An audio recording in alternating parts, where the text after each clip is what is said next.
The 1st of September 1992, and Paris is washed by the autumn rains. Beneath the Eiffel Tower are grouped 16 motorcycle riders and 30 car drivers about to set out on the greatest motoring adventure of modern times, a 16,000-kilometre race from Paris to Beijing in China.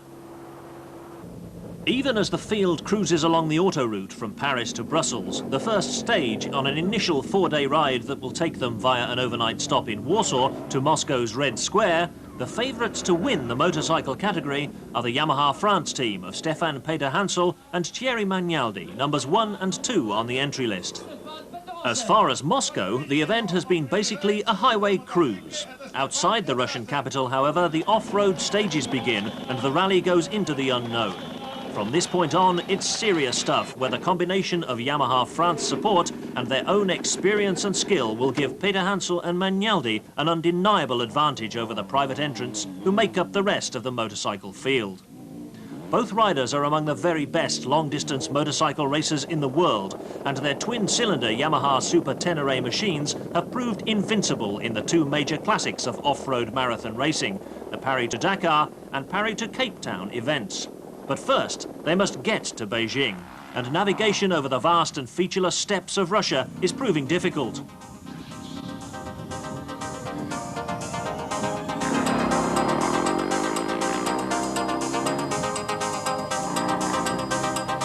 But Thierry Magnaldi feels that another major win for him is long overdue. So for the midsection of the race, they decide to ride together. This will make things easy for themselves and for the Yamaha service crew. Already, they're way ahead of the rest of the motorcycle entry.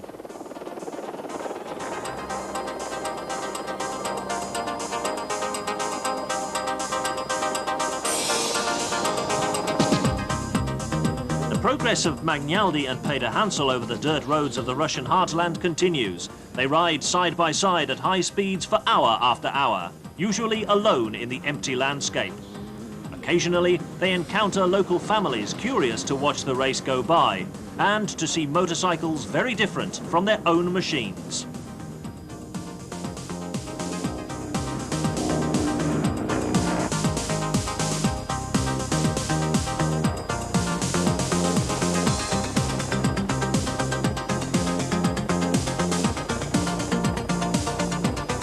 The Yamaha Tenere and Super Tenere machines are favoured by just about all of the private riders in the Paris-Beijing race, and halfway through the event, they're still running strongly.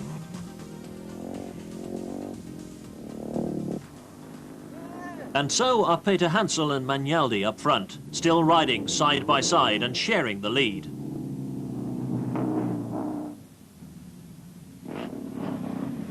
The private entrants are also riding in groups at this stage of the race.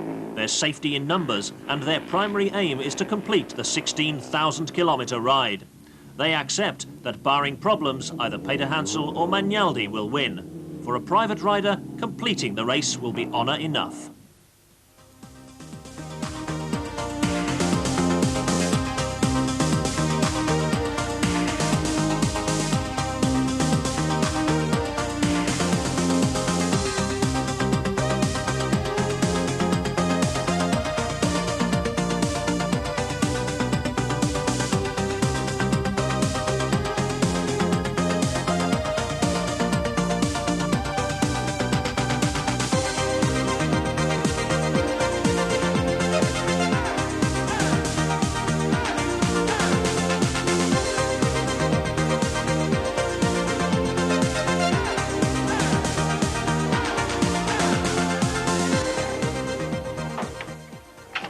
All kinds of hazards still await the rally riders in the 10 days to come, including deep water crossings and muddy bogs as deep as the water. The terrain that the riders are crossing may be mostly flat and featureless, but it still presents its own unique set of challenges to the Paris-Beijing participants. Challenges that need great physical effort as well as riding skills. The competitors have now been 2 weeks in the saddle, but know that a week or more of riding through equally tough or even tougher terrain still lies ahead. They'll help one another without question. It's a matter of survival for all of them. At the front, Peter Hansel and Magnaldi are still riding side by side, well within the capabilities of their Yamaha Super Tenere machines, and conserving their own energies at this point rather than racing flat out. They're now off the Russian steppes and into the Gobi Desert, terrain more familiar to them from their desert racing experiences in Africa. And at the small settlements along the route, they turn out in their hundreds to cheer the Paris-Beijing field through.